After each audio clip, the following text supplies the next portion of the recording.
I drop things. All right, and we're recording. Hello, everyone. Welcome back to Behind the Usher Station. I am Jonathan. I'm here with Alex and Jerome. Hey, what's up? Yeah.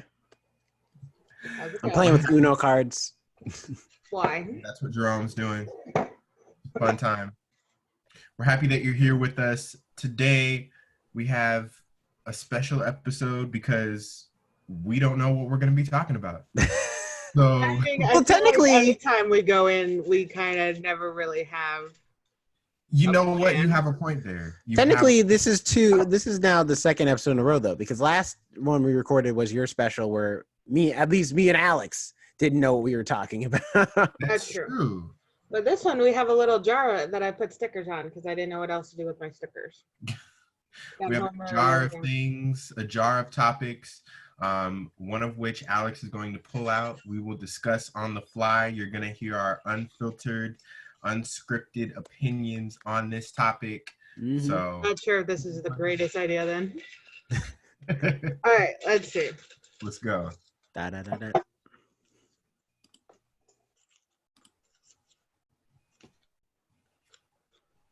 Most annoying movie you have seen in a while. Werewolves on Wheels. Before the podcast, we were all looking at each other, and Jerome went on a small rant about werewolves. Please, It's a trash movie. Don't watch it. maybe you want to 5 minutes before this podcast started recording, Jerome was ranting about this movie. It's trash. So bad. Go ahead and describe for the people. Yeah, go ahead. So Werewolves on Wheels is a quote unquote horror movie about these bikers who accidentally stumble upon essentially a Satanist cult, and they are cursed, and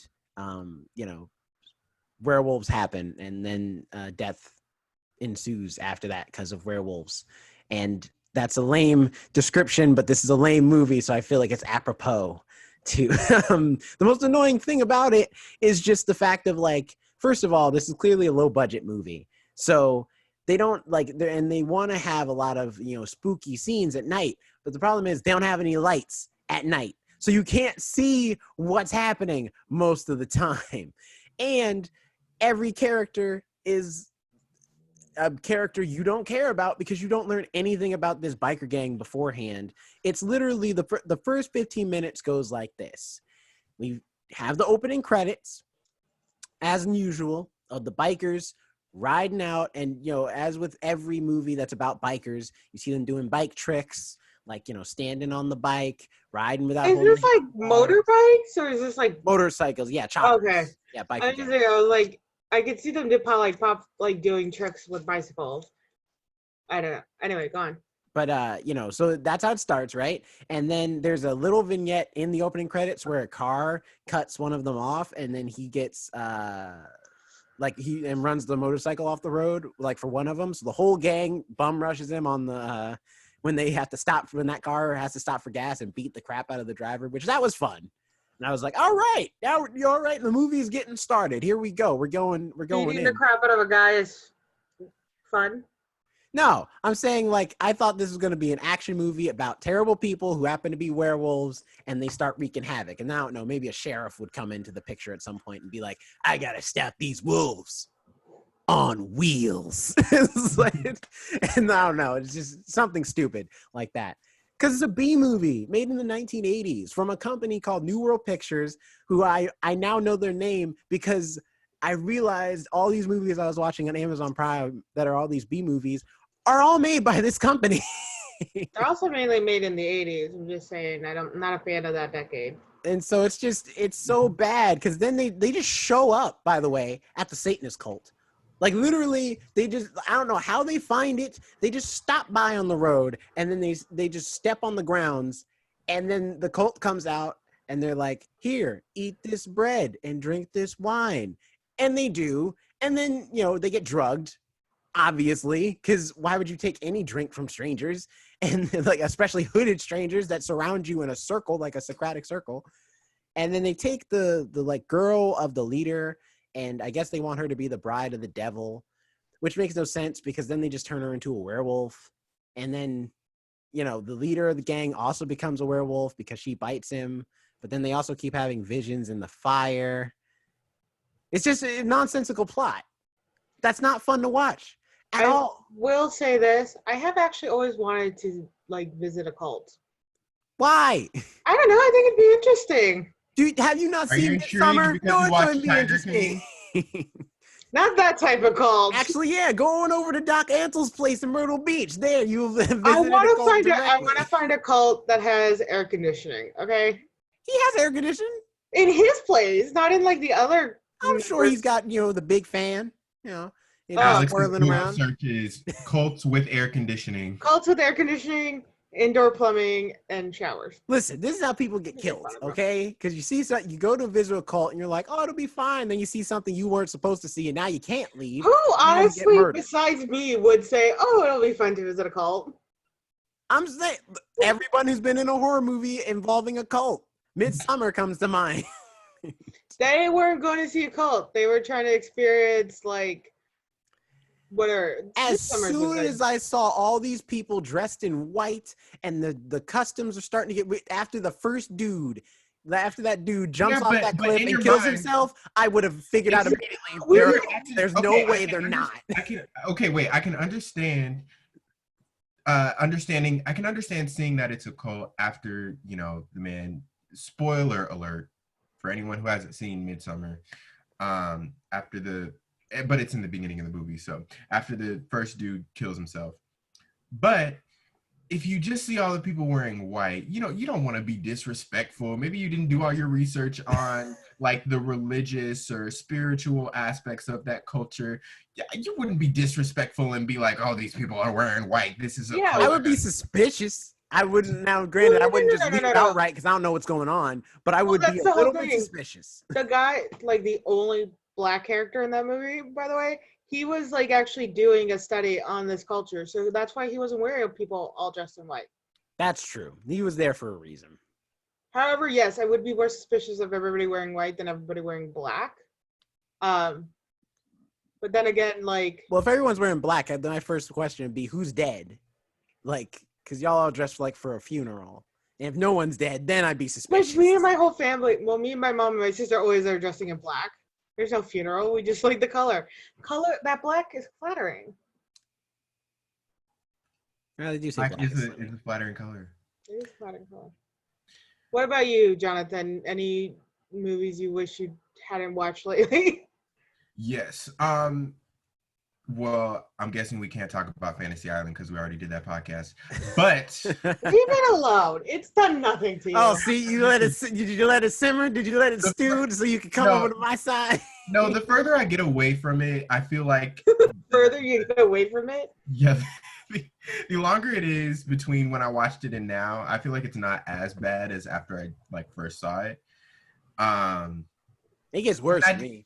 And I remember it wasn't like the most terrible thing I'd ever seen, but it was not the best.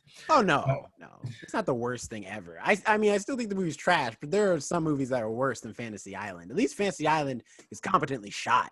I can at least give it that. They had an end game. They had a good beginning. Their middle didn't make sense, but they had an end game in plan, and that was for Tattoo. So there was a goal. Well, so you wish you had never watched Fantasy Island then? No. The movie that I wish I had never watched, and this was from a while ago, but it was First Man. It was the movie about Neil Armstrong's mission to the moon landing. It starred Ryan Gosling. I don't mind First Man. It's a little slow, but I don't mind it.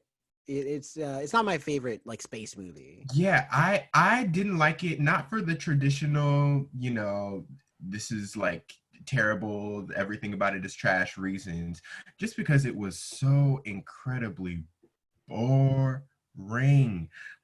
Everything about the movie was boring.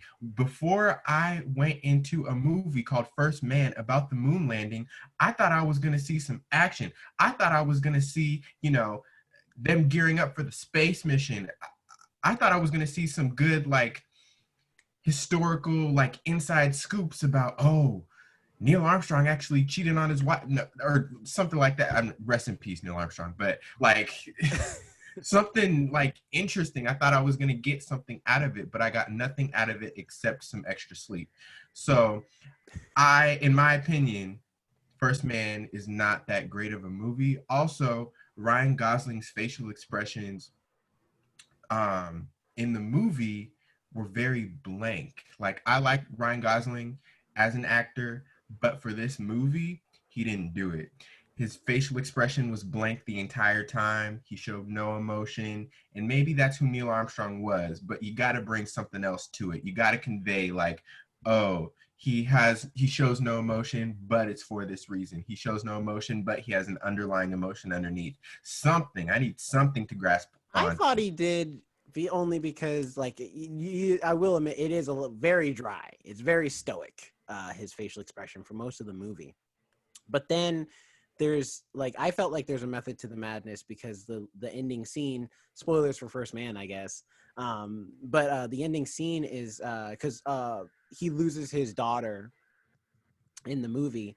Neil Armstrong's daughter died while he was like getting prepared to go on this mission and just becoming an astronaut. And so when he throughout the movie, he consistently has I think like something she made. I can't remember if it's like a butterfly or if it's like some type of thing, but he has it with him.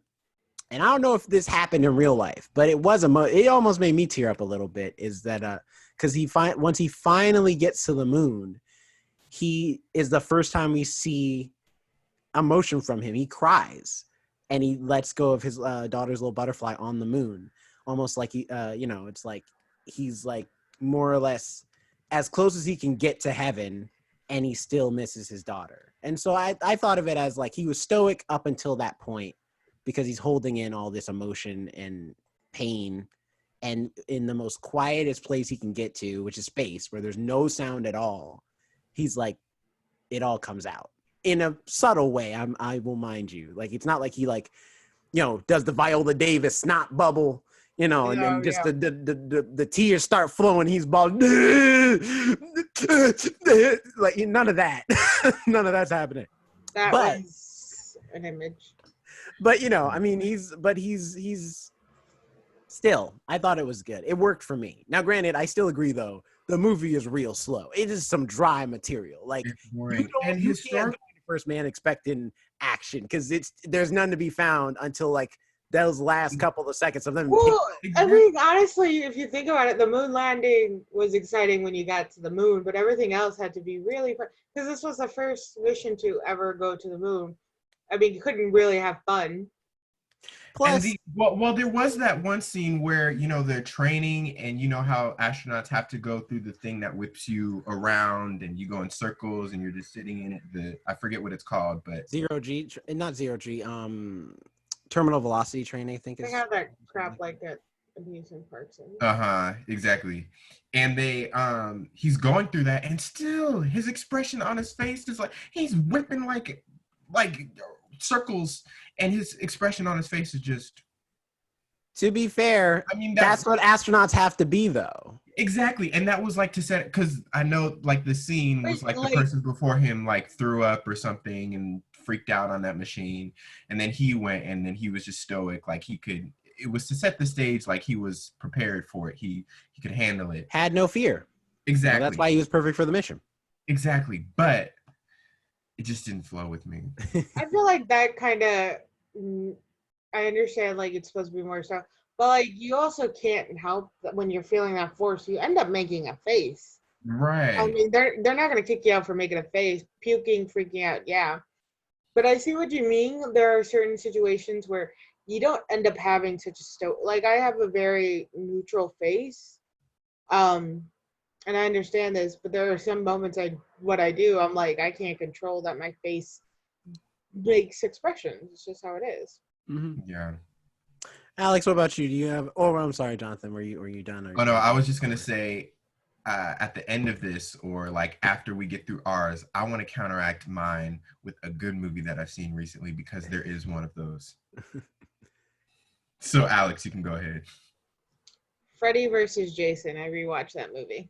Oh yeah, this will now be what, the third podcast we brought up Freddy versus Jason. It's awful. I regret it. No. I'm not saying it's a bad thing. I'm just saying, I'm like, man, we gotta do like a full on review at some point of Freddy versus Jason. Well, we could do Of like it like why, of what's silly about it and what's crazy about it, because I don't remember everything. I just remember some of the stuff. Well, Freddy versus Jason actually starts off with Freddy trying to wake up Jason, and everybody in the town where Freddy Krueger was has forgotten him. They realize it's one of those, don't say his name, don't speak it. He disappears from memory and everything.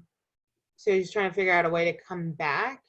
And it's really weird because pretty much the whole town, all the adults, just killed everybody who knew about Freddy last. Stop saying his name because he was really only attacking teenagers in their sleep. Mm-hmm. And then like it was like a weird beginning, like trying to, and like a bunch of kids are in a mental institution where they're trying to create a drug to not have you dream. It was just confusing. And it was very shaky camera work. Like things kept just whipping from one thing to another. And I know they were trying to like, while Freddy's doing his monologue, they whipped to Jason suddenly just stabbing somebody. And it was very, very, very campy.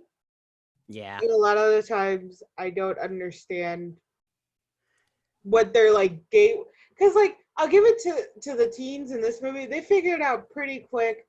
The cops weren't gonna help, the adults weren't gonna help. They're like, okay, we're on our own, we gotta figure out how to kill this guy. Yeah, but they're all Figured out super pretty weird quickly. caricatures though too, because like Kelly Rowland, for example, is your stereotypical I forget. black girl Yeah. who's just like, you know, who says stuff like, girl, you need to get you a man, or, you know, and stuff like that. And it's like, you know, Kelly Rowland, you deserve better than this. and after like they keep trying to have like her friend sleep with some guy, like the main character, and she's like, oh no, I'm still in love with this one guy.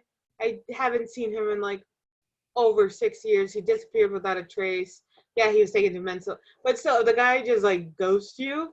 And oh yeah, you haven't spoken to him since you were like what, in middle school. Now you're almost a senior in high school. That's a little weird to be holding. I mean, hey, if we can believe it in It Chapter 2, when that Ben has not had a single woman in his life that he's loved more than Bev, who he met in middle school, and then she moved away, and he's never seen her since then for like 23 something years. Well, they went through a traumatic experience together. That doesn't mean anything.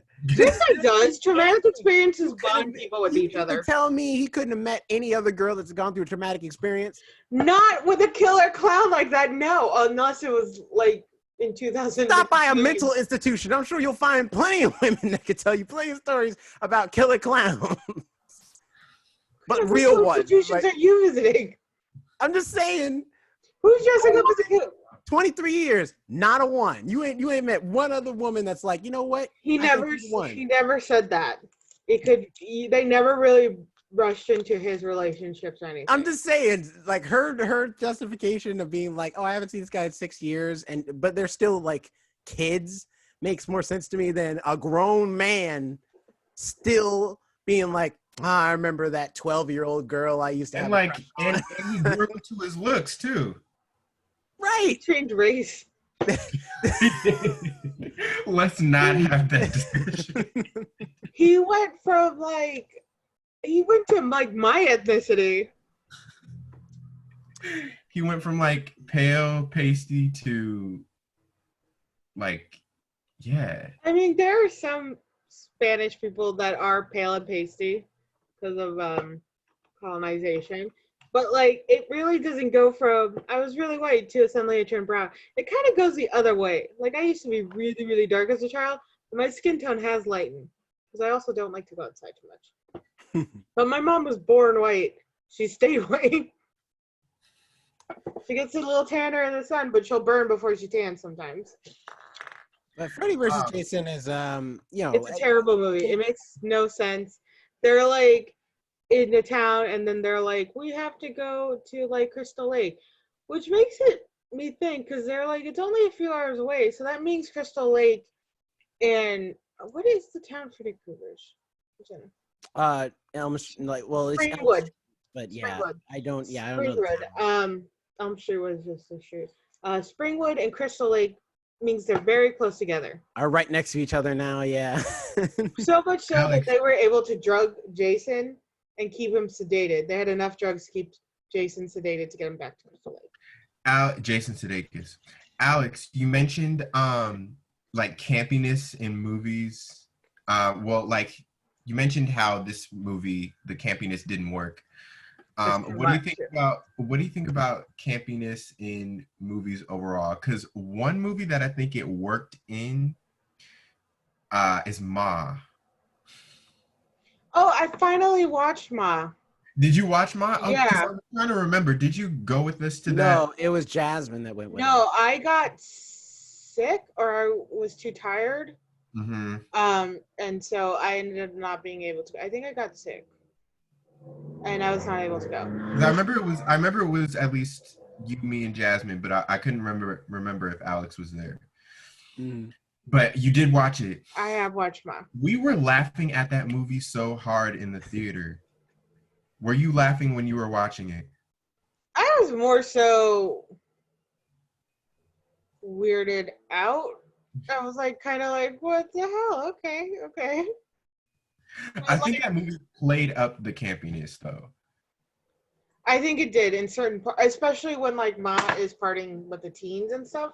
It got really campy. When she does the robot, though, I was yeah, like, and the clothes she wears. Mhm. Uh-huh. And I think it's like that end of the movie too, where nobody realized she had a child. Like they've all lived in that same. Another thing I don't. Well, no one sees her. She stays in the house all the time. No. But that's the thing is that nobody has left a small town except for like one person, right? So how do they not know she's working at the vet's office? How do they not know she is not pregnant as a? Because 9 months, that's a long time to grow a baby belly. And like you've never taken your dog to the vet once. The guy has a dog. Everybody in small towns has a dog. I had a dog when I lived in a small town. Well, And, she's like, is she like also, I mean, we don't know how long she's had that vet job. So she could have had other jobs before she was a vet. But I just want to know, like, you're in that's never what I understand with tiny town movies. Nobody's leaving, so why don't you remember that they're there? Also, yeah, none of them are friends with her. So it's just like, it's no different than there are people that like I went to school with, and when I go home in South Carolina, and I didn't grow up in a small town, but I still, we all went to like, the people who I went to high school with, we all lived in the same area. So we always saw each other like all the time. We would go to like the mall and stuff like that because it was like a 10-minute drive away and stuff. So we'd see each other all the time as kids. And now as adults, it's like the ones who I wasn't friends with, and vice versa, they don't know who I am. They don't know I went to their high school, nor do they care. They're like, to them, I'm just a random stranger that's working at this place. I was barely in high school, so nobody actually remembered. Everybody thought I was somebody else, actually. And so people didn't actually know who I was. I kind of came in and out like a ghost. Like 4 people knew the real me. That was it. Going back to the campy real quick, Jonathan. Hairspray is kind of campy. Hairspray. The movies. That's one of my favorite movie musicals. The musical, the movie, you have to admit, especially the newest one with like Zac Efron and Amanda Bynes. Is there any other one? I thought there's only the one. There was a musical. There's the original, right? Mm-hmm. The first Hairspray was a movie in the 80s starring Ricky Lake. That's where she first got her recognition from. And it wasn't a musical. It was just like a straight movie. Oh. Okay. And it's Sonny Bono was in it. Yeah, he played the dad. Do you know who John Waters is? The director? Creepy guy? I've heard that name before. I just don't know what he's done. He's creepy. Yeah, he's known for his like weird style of movies. But yeah, it's the same movie just without music, basically. I'm surprised at that because I have never seen the original one. I've only seen the newer one. And it doesn't seem like it can work too well without music. It seems like one of those movies that are like. It's very campy. There's a scene where, and it's from the 80s, so it's even more so. So there's a scene where, you know, the villain, the mom and the daughter, the two blondes. Yeah. The daughter, she's like stressing out about a zit, and the mom like pops the zit, and you see the popped zit like. Oh my god! Ew. I mean, Osmosis Jones. Huh? That's it scene in Osmosis Jones. Oh. Yeah. I loved watching those stuff on like. John Waters directed or helped direct Alvin and the Chipmunks, and I don't know if I like that. Weird. You want to talk about annoying movies? That whole franchise is just like, I would say the first one is the better one, and most of the time though with stuff like that normally is the case, because the first one is like them trying, and then the sequels are just like them trying to cash in as many checks as they can until like the well runs dry. But Alvin and the Chipmunks, the whole franchise is just a series of just bad movies that are not so much bad because the script is like that bad. I mean, because most of them are meant for kids, but it's more just that like you feel like for me, it's a thing of like it's the same movie just with different circumstances. Like movie one is the Chipmunks learn how to be a family, and Alvin learns how not to be so selfish. And then the second movie is the Chipmunks learn how to be a family, and Alvin learns not to be so selfish. And it's like, but the twist is there's also girl chipmunks too. And it's like, was there ever an explanation to why the Alvin and the Chipmunks exist? I don't think it's just some Chernobyl exist, stuff. but I mean, it was a cartoon, you know. That just I think, you know what I think? My theory is, I think that they just, because Alvin and the Chipmunks is from like what, the 60s, 70s, whatever. I want to say 70s. So I think that they were just playing around with like the vocal effects. They discovered that you can make that high-pitched voice, and they were like, you know what this sounds like? This sounds like a chipmunk. Let's make an entire cartoon franchise out of this. Actually, we were way off. They started in 1958. Wow, 58? Okay. Yeah. Jonathan said 1960s, right? Yeah, I said 60s or 70s. Yeah, so a couple years off. Okay, well, yeah. Also, yeah, so, Jonathan, you might be right. Essentially, it says here, at least from this first thing off Wikipedia, it says, Alvin and the Chipmunks, originally David Seville and the Chipmunks, or simply the Chipmunks, are an American animated virtual band created by Ross Bagdasarian, just senior, for a novelty record in 1958. So I think probably what happened is they were playing around with the vocal, like with vocal tracks, and realized they could make a chipmunk, like, or what, you know, in their head sounded like a chipmunk. They probably got a cartoonist to draw the band, and then made like the album, and then that album spun into the cartoons, and those cartoons spun into the movies, and so on and so forth, you know, for the whole franchise. Because it first started with just the original three, then the Chipettes came in the picture, and that changed things up a bit, and then like a whole bunch of other stuff after that. Wow. You know what other movie I just thought of while we're talking about cartoon movies? Yes, Scooby-Doo. No, shut up. Tolerate any Listen, slander. I love Scooby-Doo. That movie I enjoy. When I say annoying, I don't mean that the movie itself is bad. I mean annoying that all of the gang is so attractive. Like, I understand Fred and Daphne, because that's their thing, is that they're both supposed to be, like, handsome and pretty. But Velma and Shaggy, too? Like, what? Like, why is Velma so hot? But it doesn't make no sense. And you only know that because she had a glow up. In the second There's that one scene in the second one where she has the leather on. She has the leather suit on and whatever. I'm like, why is Velma this thick? What? Why? Velma's an adult. Jonathan had to walk away.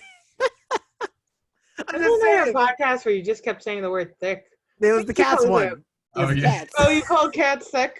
No, you called cats thick, and I was agreeing with you that it was weird that they made him that thick. Speaking of which, Earlier before we were recording this wait, podcast, we're you were not talking finished with about this cat Scooby-Doo fever. conversation. Wait. All right, we'll get there later. I was just gonna say they've made Taylor Swift's bust in Cats a lot bigger than her natural bust. I don't know what that's about. That felt like it was unfair to do that. So you know how big Taylor Swift's bust is, huh? No, but I'm just taking a wild guess. I'm just assuming that her really, because you bust seem isn't that big. assured. I'm taking a wild guess because I'm just like, as skinny as Taylor Swift is, ain't no way. It's not possible. Anyway, back to Scooby-Doo. But no, that's my annoying thing. It's not so much that the movie's bad. The movies are fine. They're a little campy in parts, So but you're they're just fine. upset that there's pretty people in there. They're just too pretty. It's the reason I can't watch CW shows. I don't want to watch pretty people do pretty things. Like, I want to see real people.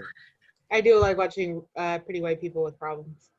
Scooby-Doo was like my first experience of a cartoon being adapted into live action, besides the Flintstones. And back then, I don't know why, but it just meant so much to me to see these characters that I had only seen in cartoon form become like real life and see what they would look like in real life. So I think that's why it has nostalgia like in my heart. Like anytime they release one of those cartoons nowadays where it's like the live action version, I'm like, whatever, this can kick rocks. But like back in the day when you had the Flintstones, when you had Scooby-Doo, when you had, I don't know what else there is. What is there? I mean, it's a catch-22 because even Scooby-Doo and Flintstones are nostalgia, and Addams Family. Addams Family, I think, is the best one. Addams Family commits really well to the. Well, that wasn't a material. cartoon. That was an old show cartoon. That's true. Movie. Well, I mean, It's a cartoon again. I know that was. It was originally a comic strip. Then the comic strip became a cartoon. Then the show came from. No, the show came before the cartoon. Was the show before the cartoon? Yeah, it was a comic strip. Okay. The show, because the show was back in like the 1920s, 30s. Mm. And then then they had the I cartoon. thought it was in like the 70s. It was before color TV. Oh yeah, well, that's right. The color TV is not as recent as we want to think it is. Like 1964. Yeah. Like it took a minute. Color TV was fairly recent, is what I meant to say. Color TV was fairly recent in our history compared to like how long they had black and white. And even when color TV was out, rich people had color TV. Most people still had black and white.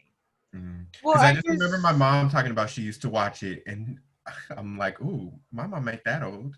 Well, the only reason I remember it mainly being on black and white is because they like to show like pictures of what the Addams Family of the set. Yeah, and it was bright pink because that was the only thing that looked more mimicking black.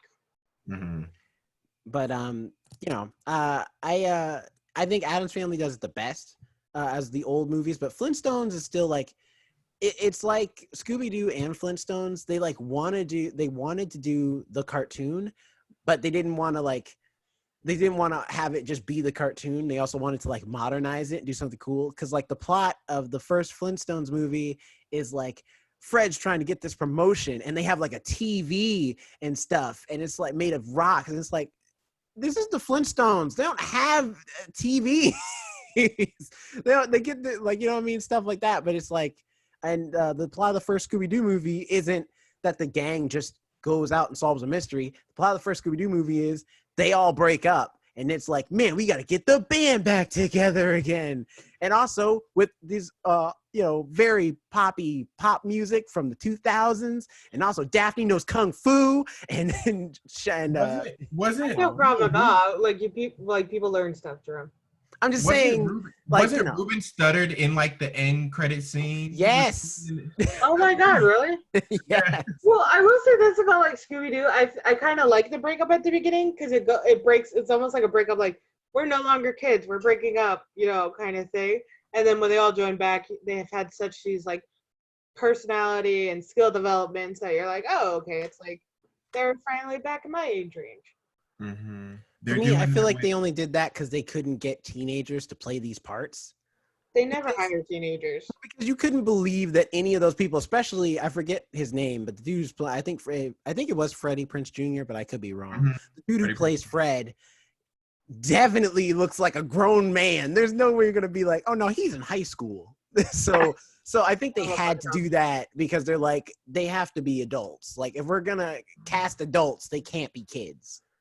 Well, Freddie Prinze Jr. and Sarah Michelle Gellar, who plays Daphne, they're married now. Oh, they've been married for like 15 years. Mm-hmm. Maybe they got married off Scooby-Doo. Mm-hmm. It was when I first saw them get married, when it was announced. I think Freddie Prinze Jr. went on like Howard Stern, and he's like, "Oh, in 10 years you're gonna be divorced." And Freddie Prinze Jr. is like, "No, we're not. Like, we don't have some fantasy marriage. We're very realistic." He's like, "Oh, in 10 years, come back and pay me blah blah blah because I'm gonna be right." And it's like been 15 years, I think now, and like they're still cool. So it's like Howard Stern's a dick. Speaking of live action adaptations, did you guys hear about the Rugrats live action adaptation that they're going to be doing? I feel like you've mentioned it to me. I probably Yeah, did. you've mentioned it. So they announced maybe like 8-9 months ago that they're going to be rebooting Rugrats. No, maybe even like 6 months ago. They're going to be rebooting Rugrats for a series, an animated series. So just like how it was. And then also they're doing a live action movie with CGI characters. So what people are assuming is that the babies are going to be CGI, but everything else is going to be live action. I think it'll be the reverse. That did not work with Sonic. And it's going to come back to fucking haunt people. They need to pick CGI, but they need to pick live action. That's it. Because every time they make CGI and live action, it just doesn't look okay. Well, no, Sonic blends. The new Sonic. I watched it. Yeah, after they had to rewrite it. But even before that, even if they went with the original model, it wasn't that the character model didn't blend with the real world. The problem was that the character model looked terrible. So it's like, it's distracting. That freaks me out.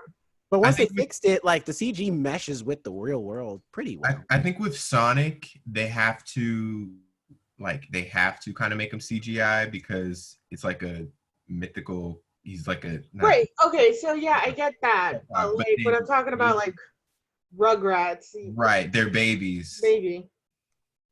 Or when they CGI'd Henry Carville's face, made him look like a shark in Justice League. Oh, you mean Henry Cavill? Cavill. He didn't look that bad. It looked like they plastered something. Like you could see his upper lip looked a little weird, and I think that's the part where they touched up at. No, down there his chin looked weird too. Yeah, his chin got like 3 times sharper. Yeah. Are we at the portion of the show where I can talk about something great that I've watched? This is supposed to be movies that annoy us, but yes. Why not? Again, we have no plan. We have to try to figure it out and be like, look, movie you enjoyed the most right now. We have to counteract, the annoyance. But this isn't the movie that I'm going to talk about, but I just want to give a shout out to Ad Astra because I talked about, a bad space movie that I watched, but a good space movie that I watched was Ad Astra. Some people would argue that the Ad Astra is the same problems as First Man. I like Ad Astra, but I've heard some reviews that's their issue with Ad Astra too, is that Brad Pitt's boring through the whole movie. I thought he was good in it. I thought he was super good in it. And I thought the story was a lot better, and there was more action, and it was just entertaining overall. Yeah. But what were we gonna say, Alex? I don't like Brad Pitt's face. You with people's faces, like you gotta. There's like no. There's a thing for me. If I look at your face and I just don't like it, I don't like you. Okay, I have to look at you and I have to talk to you. Like if I'm thinking the entire time, I'm gonna punch your face. Not you personally. If there was somehow I could remove both, but that's called killing, and I'm not allowed to do that. I'm a fan of Brad Pitt. Brad, if you're watching this, you're doing great work. We're all in quarantine, so who knows? He might get bored. He could be going down that rabbit hole of like Googling your own name. We'll put it in the hashtags, or like he's literally watching everything through YouTube like everybody else. You know what? Before we get back to Ad Astra, I was on TikTok and I was going through what is my For You page, and I literally reached the end of it. Wow. They're like, we have no more videos for you. We don't know what you want anymore. They ran out of my taste, I guess. I don't know. It's people hurting. It's like people falling down and pets. Like, how can you run out of those two things? But anyway, Ad Astra. Well, Ad Astra, it's a great movie. But the movie that I was going to talk about, which I watched last week, I think, is Onward on Disney Plus, because you can watch it on Disney Plus now. Is that? No, that's Homebound.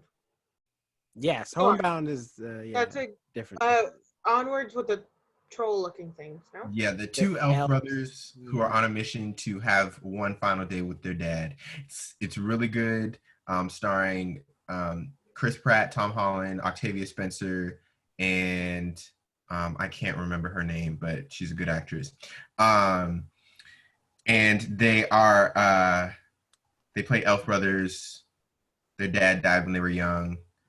They conjure up a spell to bring him back for one day, but they only bring like the bottom half of him back. And so they're trying to go find the jewel so that they can get the rest of him back. And it's like a buddy adventure movie, and you're just going through all these places with them, and it's really fun, and it's a really fun time. I really recommend it.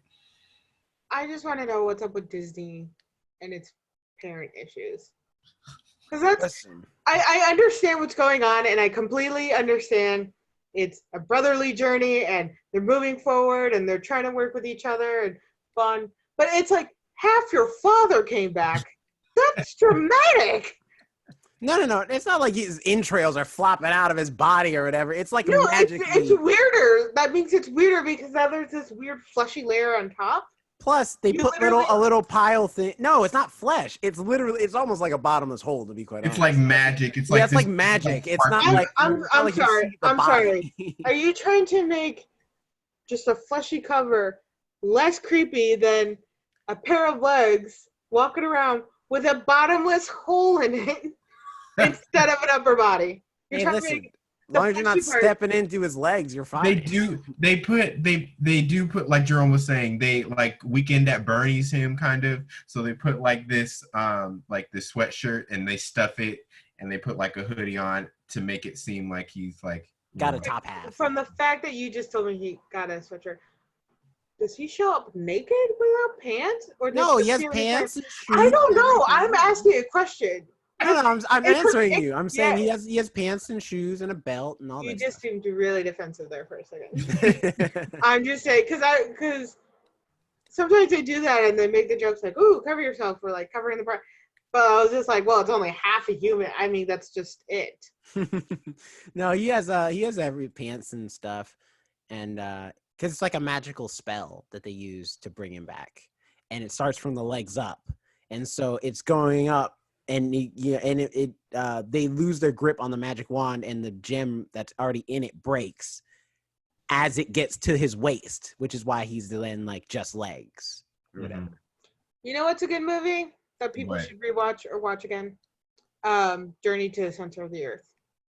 Ooh. Which one? With Brendan Fraser. Oh, okay. I've actually never seen the original. Oh, I was gonna say there's like they tried to reboot it with The Rock. That's a race with what? Which mountain? No, Rock did another Journey to the Center of the Earth too. Oh no, you're talking. It wasn't Journey to the Center of the Earth. It was Race to which mountain? No. That's a completely different thing. Where they go, it's the 20,000 Leagues Under the Sea. I think is the one they were looking at. It's actually Josh Hutchins who plays the like young character. After Brendan Fraser left, The Rock came as like a stepdad, and he's trying to look for his grandfather. So both movies are based off Jules Verne's books, who I absolutely love. And actually, let's see, Journey to the 2008 one, with Brendan Fraser. Yeah. Was The Rock in one of them? Yeah. And The Rock was... he was in the one with Vanessa Hudgens, right? Excuse me. Mm-mm. Yes, Vanessa Hudgens was in there. She played the daughter of somebody. Yeah, Journey to the Mysterious Island, and that's The Rock, Josh Hutcherson again, and Vanessa Hudgens. Yeah. See, this proves I've seen the meme online where it's like a clip from Jumanji, Rampage, Journey to the Center of the Earth, and Race to Witch Mountain, and it's just a picture of The Rock in all four of those movies. You can't tell that those are four different movies because they look like the exact same. I mean, Yeah. all of them Yeah, are exactly. like a empty area a lot of the time. Mm-hmm. And he's in these same like He always gets down to a tank top. No, he never wears a tank top. He wears a shirt. He always wears a really tight shirt, like one of those button downs with that. with the rolled up sleeves, like and with the boots and everything. Fuck, smells good. It's topical. It's turning into the center of the earth. I'm rereading it.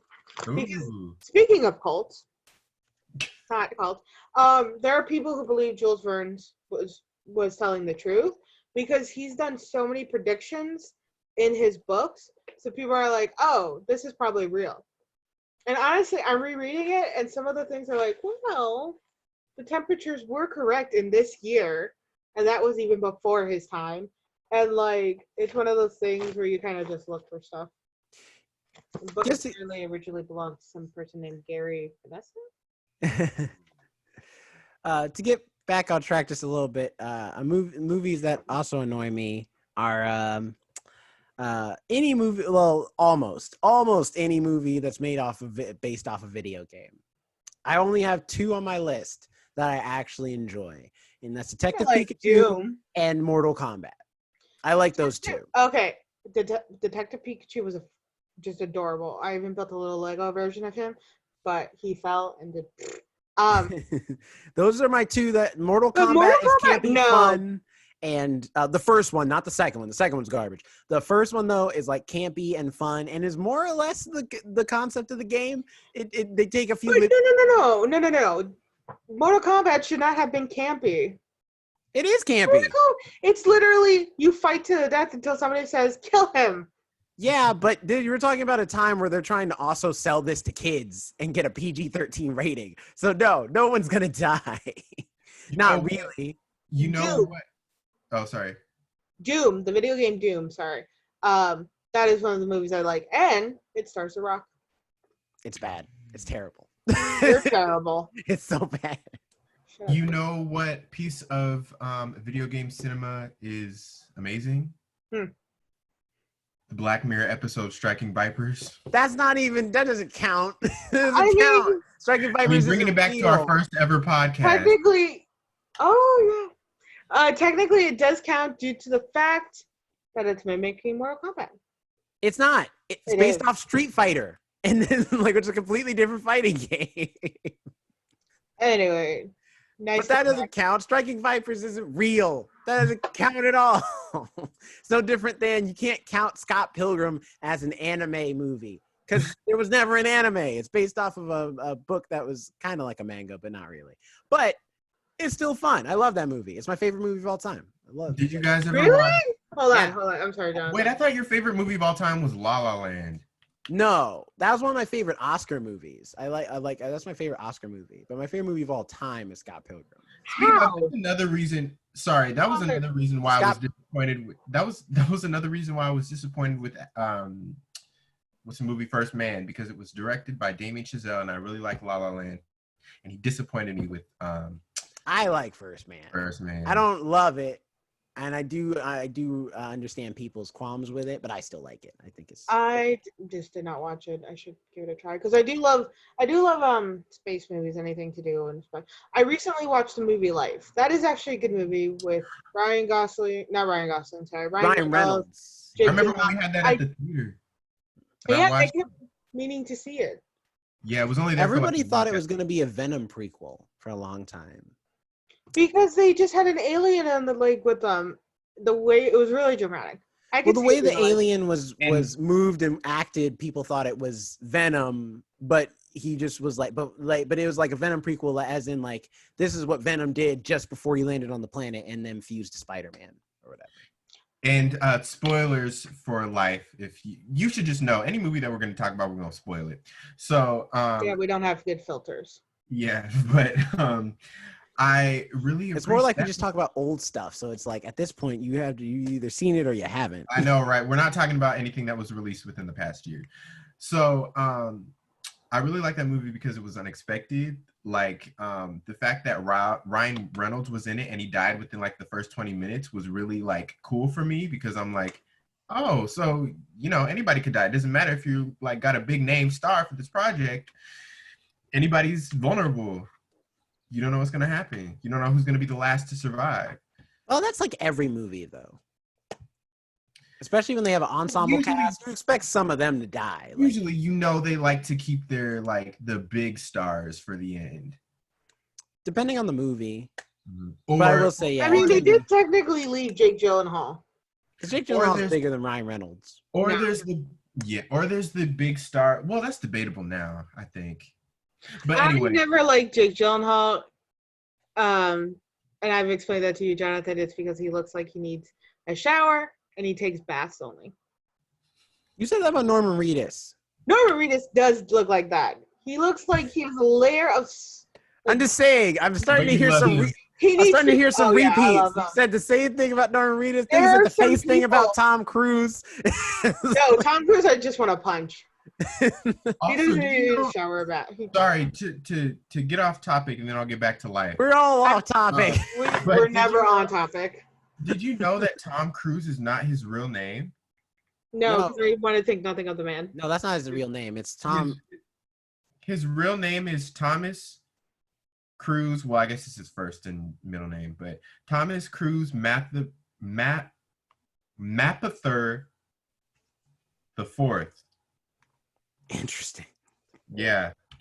But basically, so they either in movies they either like to keep their like huge stars till the end, or if the star is like, okay, look, I can only be in like a scene for this movie, we gotta wrap this in about 2 days.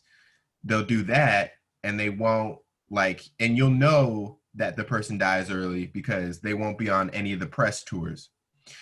Ryan Reynolds, for this movie, he was on like all the press tours with Jake Gyllenhaal. So that's what made me believe that they were going to be the last two to survive. But nope. I think. Back to your comment, by the way, Alex. Yes, Scott Pilgrim vs. the World, my favorite movie. This is my Steelbook, Blu-ray, Scott Pilgrim vs. the World, because it has all the drawings from Brian Lee O'Malley on it. It's my favorite comic series. It's my favorite movie. And it's got all the prints in there of all the seven evil exes. Right now, Alex is just, you know. I'm just saying, Scott Pilgrim's a great movie. I love it. It's so Done much with it. fun. It's a great coming of age story for 20-year-olds instead, which is you don't see a lot of. I think I'm just tired. I think back then I was just tired of these coming of age movies because it's a lot of like I've said it before. I have not had an easy life, so my coming up to age was very young. And at this point, I'm seeing all these people living on their own, having jobs, having coming of ages. It's like, oh, dude, you should have gotten your crap together a long time. Plus, I mean, Scott Pilgrim is a coming of age story that sneaks up on you because on the surface you see it as this weird action comedy movie where there's a bunch of video game references and Michael Cera is doing his Michael Cera thing, and also everyone in it at the time wasn't super famous yet. Like Anna Kendrick hadn't been in the Twilight series yet, or I think she was in the process of filming Chris it. Evans was in that movie. Yeah, Chris Evans hadn't been Captain America yet. Like there was a lot of stars in that movie that hadn't blown up yet to like the person they are today. And so it's like I love that movie. I think it's good. And the edit, and like I mostly love it for the editing. Like Edgar Wright is just an amazing director, and I'd love to learn how some directing skills from Edgar Wright, because the way he directs the film and watching the behind the scenes of how they put that film together is really intriguing. And I'm like, this movie looks like it's made for maybe like 8 million, and the reality is it's probably made for like 16. But not in the bad way. It doesn't look cheap. It just looks so smooth and effortless that it doesn't feel like it took that many people and this many days of training and all this stunt work and all this stuff, to make it happen. Yeah, makes sense. I have a question for you guys. Okay. Since we're obviously in quarantine right now, and everything's on hold, including Hollywood, do you think that studios are looking at their movies right now and being like, this one looks like it might not do so well and might annoy audiences, so we're just going to scrap it. We're just going to stick with the big budget box office movie? I don't think they will. No, I think so, because when there was a writer's strike back in, I want to say 2007, everybody took a long look at what shows cost what and all that stuff, and a bunch of shows were cut. One including one of my favorites, Pushing Daisies. That was such a good show. I was mad about Corey in the House, personally. Yeah, so a lot of those shows got cut.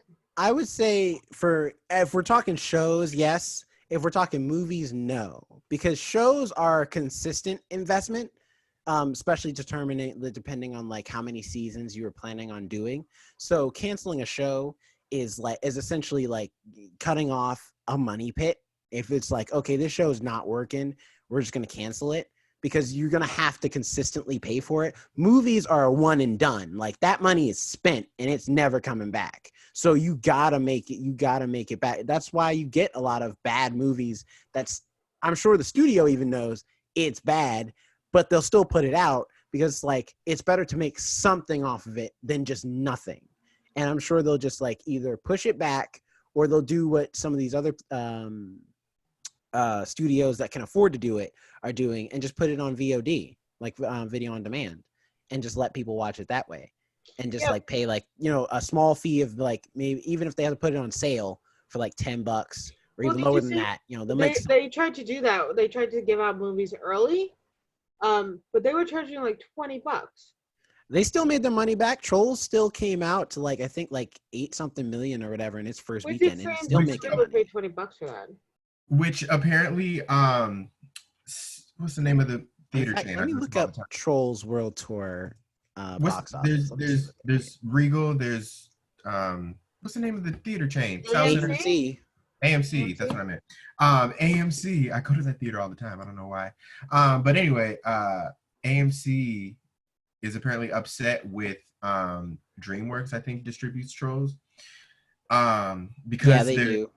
Yeah, because I don't know the full story, but because they're showing this video on demand, but they're also technically showing it in theaters, like where they're available to, I don't know, or something like that. And they haven't been meeting the distribution quota or something. I don't know. I might be making this up, but I just heard on the news that AMC is upset with DreamWorks and they threaten to not work with them again in the future if they keep up this madness.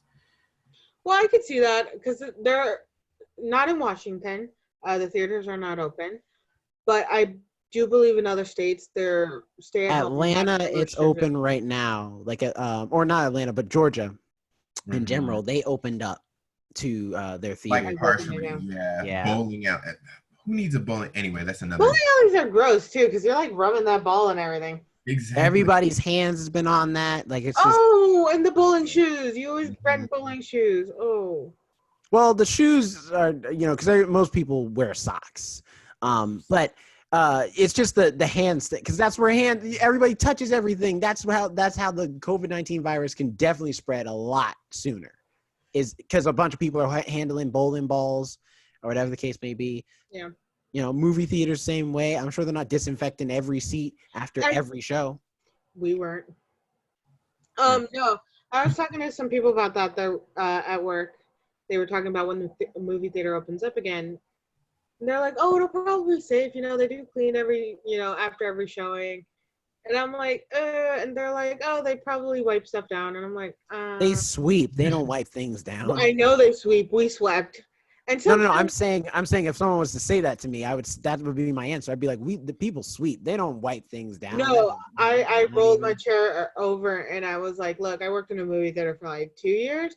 Don't do it. Don't go. Wait, at minimum. Sometimes we crash under the seat when we didn't have enough time. And you only mop if someone spilled something or someone threw up or something like that. Somebody peed in that theater and we only used paper towels to wipe it up. I mean, I wouldn't have. I must not have been working that day because I would have. No, that is a crazy story.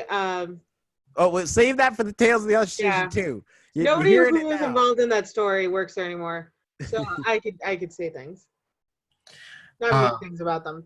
But if there weren't regulations before, I feel bad for like any movie usher, like anywhere, because after this, they're gonna have serious, strict regulations on cleanliness and procedures and all that stuff going forward in movie theaters whenever they eventually open. Yeah, because you also have to think about it too. What happens after you eat popcorn? You lick your fingers to get that little salt, even just like going on like this, and then you put your hand on that armrest, and then you stick your hand back in the popcorn. So yeah, I think they'll in places like that where you don't think about it, they'll have to instruct something a little more something stricter. Just by even wiping down the seats would be beneficial for everything. I can't find the Trolls box office, but I know they made a lot of video. You were still looking? I was still looking. They made a lot? They did like it. I know they projected that if at least like a good chunk of the people pay that $20 price point, they could easily make off one weekend $50 million. They're not doing that anymore. It's really funny. That's what I was going to earlier. They did originally put stuff out for 20, but I guess they weren't getting the revenue they had wanted or thought they would get. So they actually cut it down to like $10. Some of them are even just a normal like $3 now. It depends on the movie too, because Invisible Man's still 20 right now. Not on my thing. On YouTube and video on demand, it's on cable, it's $20. I have like Prime movies. Oh, I should check on Prime Video, but we'll see. Yeah, it's on there, just early edition. I mean, hey, to each their own. I understand if people need to, the studios need to put their movies out on video on demand to make their return back, because that's a lot of work and stuff. Because I think when people think of like movies failing, it's like the reason they push for the movies to make a bunch of money isn't so much to pay people as far as like paying the actors and stuff like that, because for most of the time they're already on contract that they've already been paid, like after their last shoot day was or whatever, unless in their contract it specifically says you don't get paid until this movie makes money. And normally that's reserved for like independent films and stuff like that, where it's like the budget had to be lower, so they're like, there's no guarantee that we can give you, like, let's say $100 a day, but what we can do is we can give you such and such percentage of the total gross, or such and such percentage of like this after paying back the movie, or whatever the agreement is. Because there's 1,000 different contracts for everything. But nonetheless, most of the time, like as far as the big studios, for them it's just the money, they're just getting back money to cover making the film in the first place. Because after they pay everybody else, it's like, now all we've got to do is pay for the movie we made and then some, and that's how you make a return. So even if the movie's bad, I'm sure they'll just be like, we got to put it out, like it's already filmed, like what are you gonna do? I could see that. I don't know, you're right about like the contracts always being different. So I think it really just comes down to that. What they said, they may have been like, we might cut this film early, and if they tell that ahead of time, they can be released from like not paying the actors, but continuing to have to pay them. Now, I think what is messing them up, though, in the regards of movies, is that because of this COVID-19 thing, they've had to put a lot of movies on hold. And so because of that, I'm sure it's messed up their budgets going forward into the next couple of years, because I'm sure they had everything planned out for 2020 for everything they were going to film. They didn't anticipate having to stop filming any movies that required them to that was weather based. Like if they were like, oh, we're going to record, we're going to film in the spring, it's going to look great, can't film in the spring. And God forbid if, we reopen in a time, or if they can't get that set up in enough time where the season still looks like it could be spring, they might have to like postpone filming till next spring. So there's a lot of factors depending on what the project is. And also, have you watched Frozen 2? Bits and pieces. I haven't watched the whole movie. I watched it. I didn't like it as much Everyone seemed to like Frozen 2 better than Frozen 1, like all the diehard I fans. haven't seen it. I want to I watch it, but I want to know if it's worth watching. like the first one better, but I might be biased because I watched the first one I right before I watched the second one, and the first one was just like stunning for me. So I will say I saw the first one actually with my sister, and we were like, "Ah, sister." I, So that does have a special meaning to me. for me, it's like I say bits and pieces because when we had it at the theater, I would pop in and out just to watch it. I think the songs are a little better structurally because outside, but they're not as catchy. Like they're just better. Like that's just my own aesthetic thing. I don't think they're as catchy though as like "Do You Want to Build a Snowman" or "Let It Go." But and there's less trolls, which is a plus. There's In my less book, trolls? there's less of the little rock trolls. Oh, But I think my issue with it is that there doesn't seem to really be any nuance with any of the characters outside of Elsa in the second one. Elsa grows and becomes like, gets to a new level.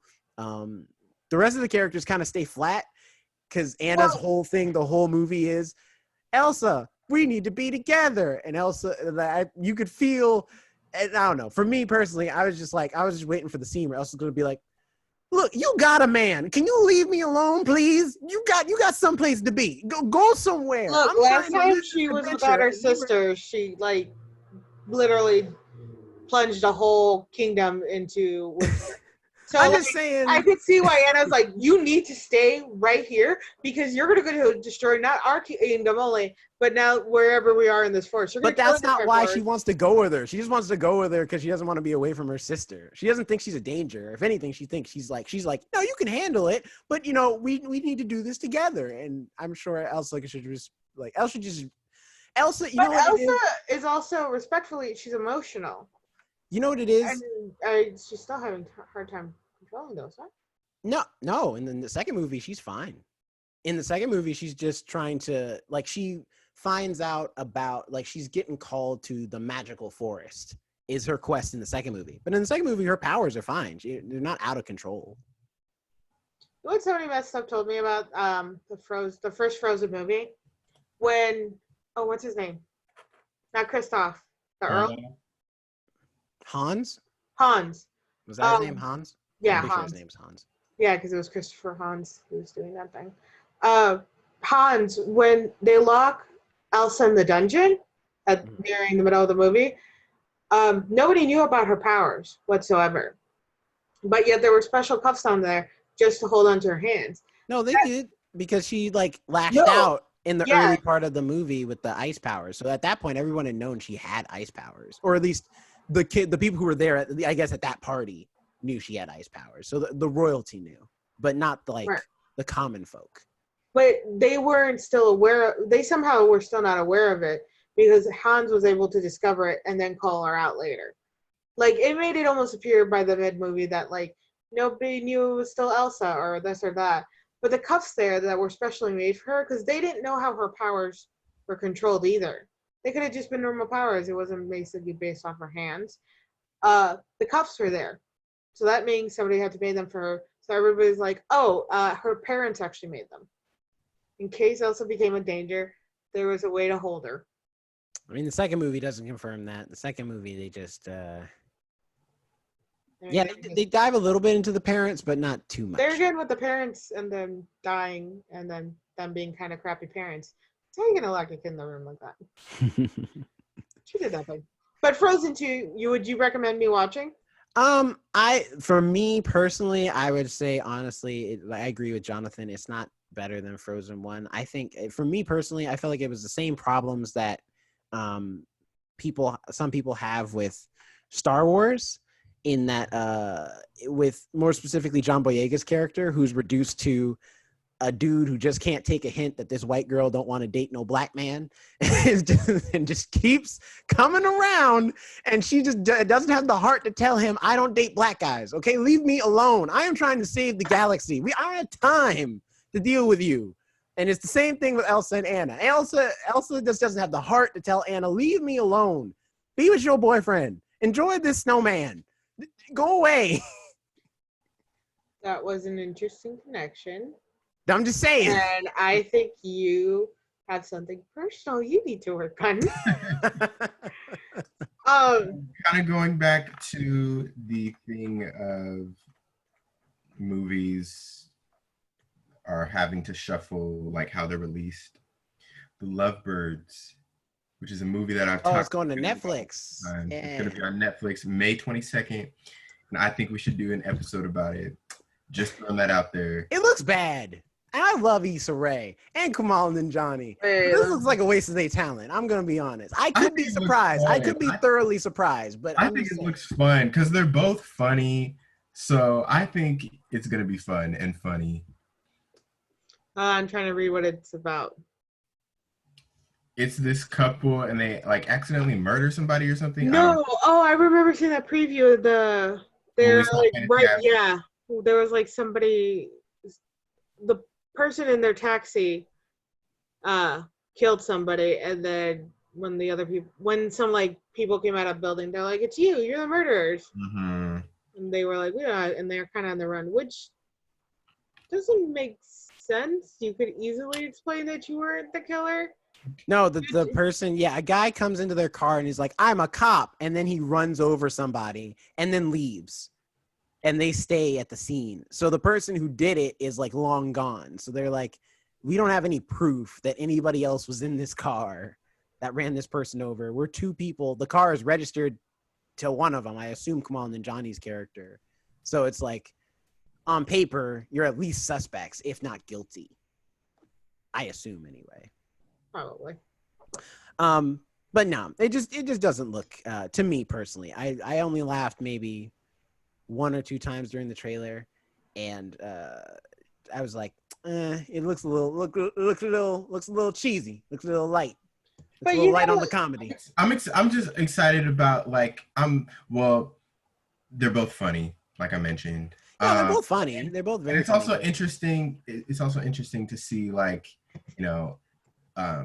the race relation dynamic, like a Pakistani man and like a dark-skinned Black woman on screen together in a relationship.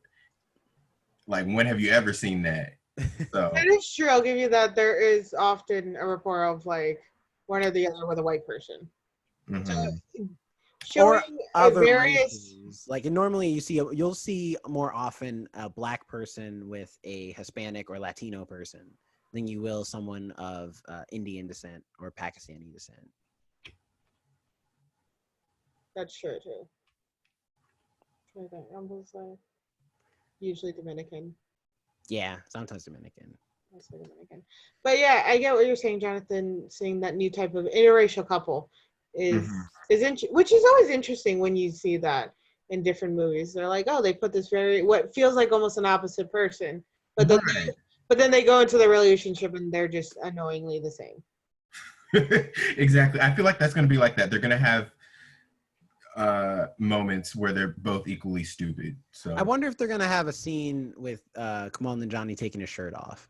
And the only reason I say that is because I remember you're looking forward to it and you're going to pause.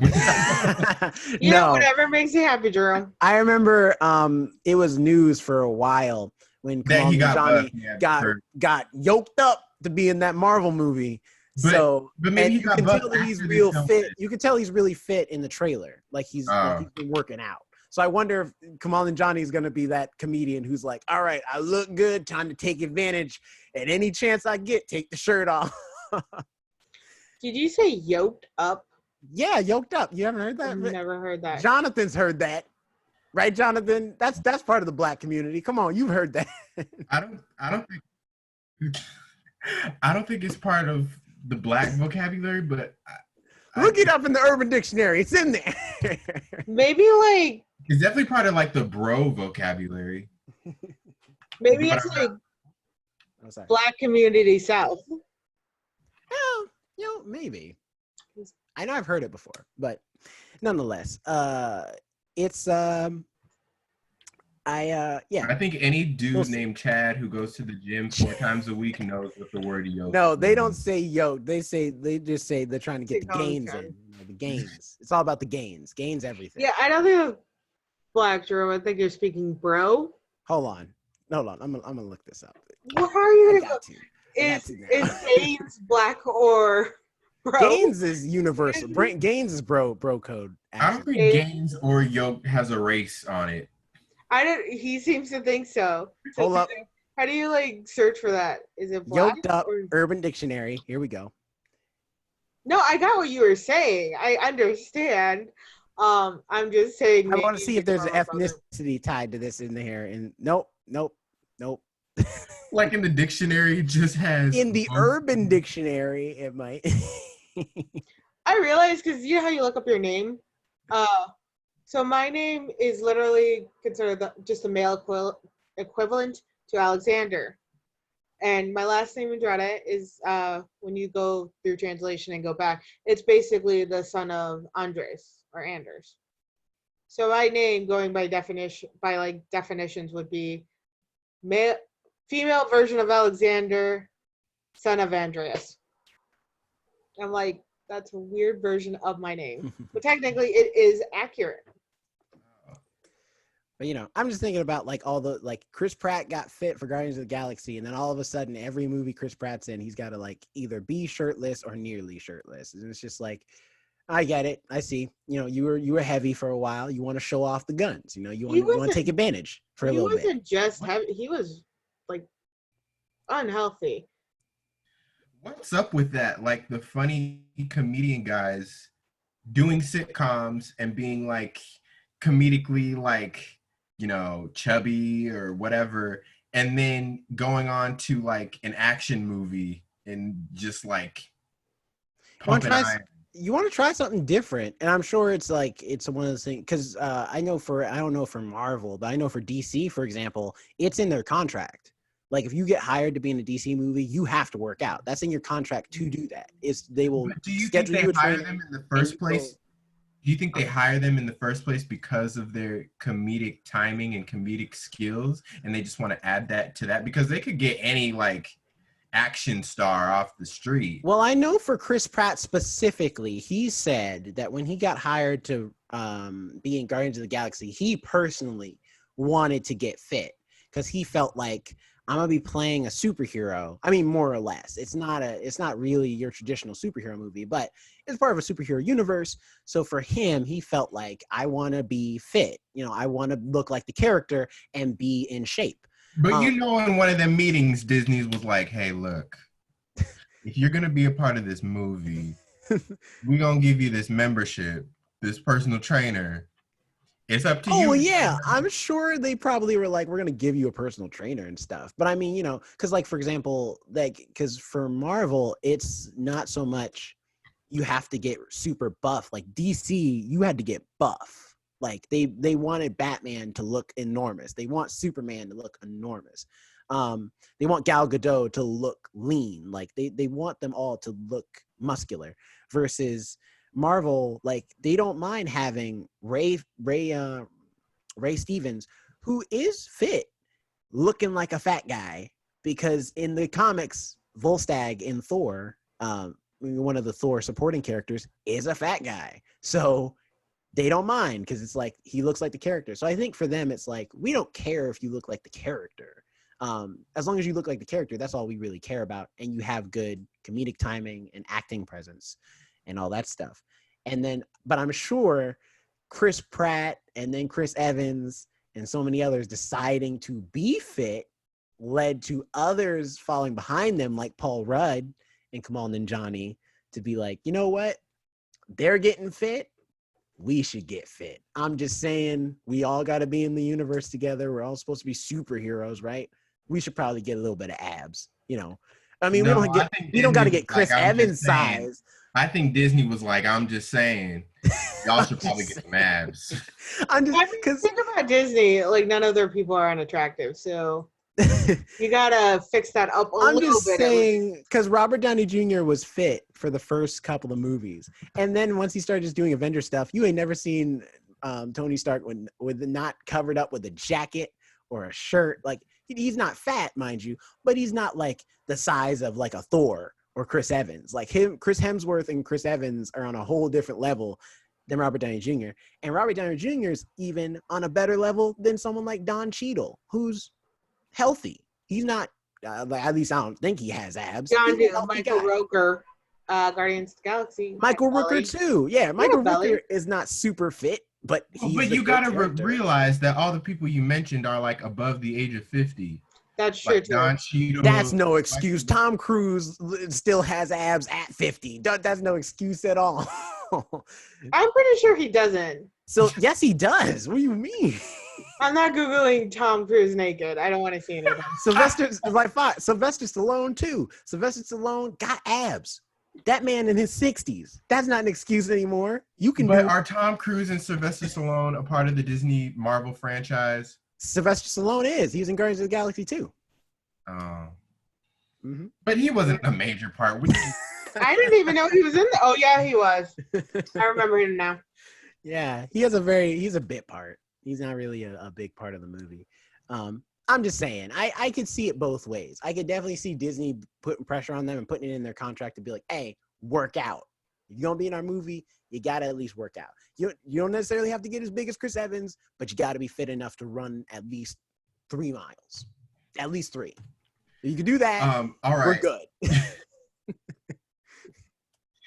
Brightburn. That's just we're another almost terrible at movie. time. We're almost at Brightburn.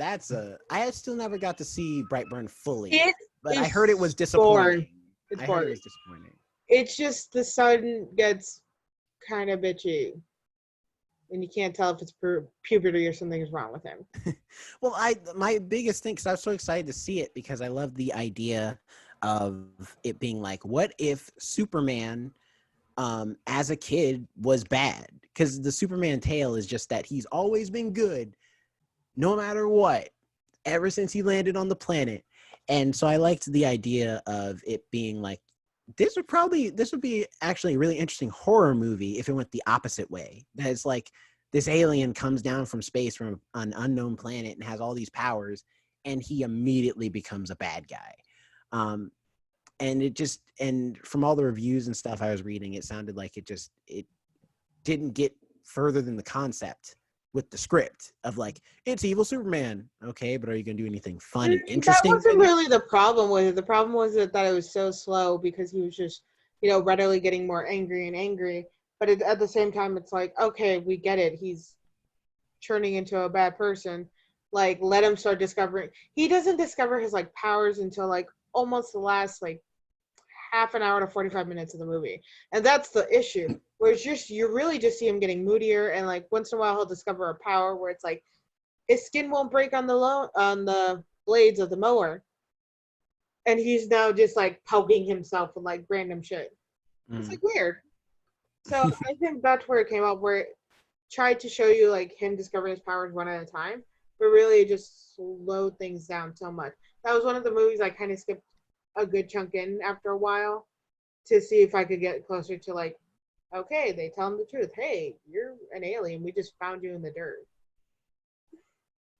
But and on that note, to round up the discussion, because I think we're past time at this point, but we talked about a lot.